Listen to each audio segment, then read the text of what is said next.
Are you interested in GLP-1 drugs but don't like the idea of injecting a medication every week? Well, back in my day, we could only get these chemicals if we went to the deserts of Western North America and got bitten by a nearly 2-foot venomous Gila monster. This amazing story of these fascinating drugs starts with the lizard, leads right here to our own studio, and it's the topic of this week's Healthcare Triage.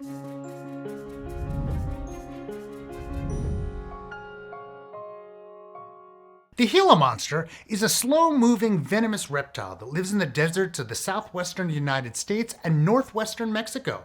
For a long time, the most interesting thing about it was probably that it's venomous, its cool black and orange Halloween color scheme, and that it really hurts if you get bit by one.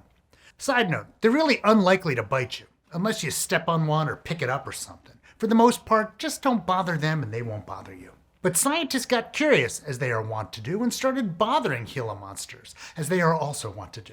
Scientists wondered how these lizards hardly ever eat and still regulate their blood sugar so well. That question turned out to matter in a big way, which is a great thing to remember if you happen to hear anyone bashing the importance of basic research. It turns out that studying lizard venom can lead to meaningful advances in medicine. But I digress. Back in the 1980s, researchers studying animal venom reported that Gila monster venom caused pancreatic enlargement in guinea pigs. Then, in the 1990s, another researcher teamed up with that first group to isolate and identify a hormone from the reptile saliva called exendin-4, which happened to be a lot like a human hormone called glucagon-like peptide 1, or GLP-1. GLP-1 plays a key role in regulating blood sugar. It helps your body release insulin after you eat, slows digestion, and signals fullness. The problem is that in humans, GLP-1 doesn't last very long. It's broken down in minutes, which kind of limits its utility as a drug. Exendin-4, the lizard version of the peptide, was similar to GLP-1, but it stuck around much longer in the body. After a significant amount of time, turns out not a lot of people were jumping at the idea to create a drug from lizard venom, weird.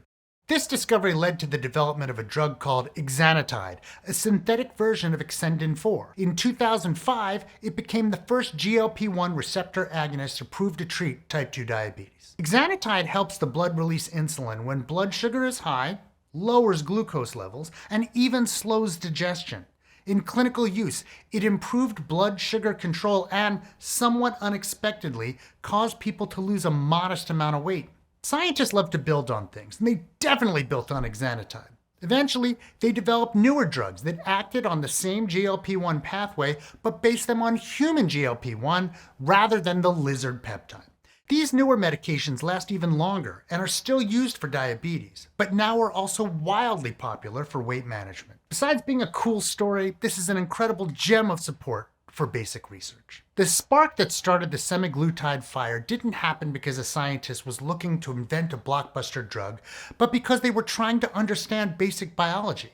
The path from a Gila monster to modern GLP-1 drugs took decades of basic research and a lot of translation from something that exists in nature in a poisonous lizard to something that can safely be used in people.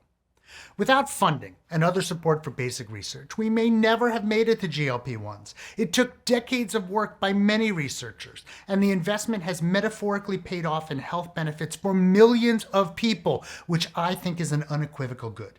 It has also literally paid off to the tune of billions of dollars for pharmaceutical companies, which is a more debatable good. So the next time you hear a friend, family member, or maybe a member of Congress complaining about the utility of basic research, or taking cheap shots at scientists who look into whether dogs use magnetic fields to plan their bowel movements, you might want to tell them a story about a lizard. Hey, did you enjoy this video? You should check out this other video on GLP-1s. We'd appreciate it if you'd like the video, subscribe to the channel down below, maybe go on over to patreon.com/healthcaretriage where you can help support the show and make it bigger and better. We'd especially like to thank our research associates, Edward Loyaholm and Christopher Learn, and of course, our Surgeon Admiral, Sam.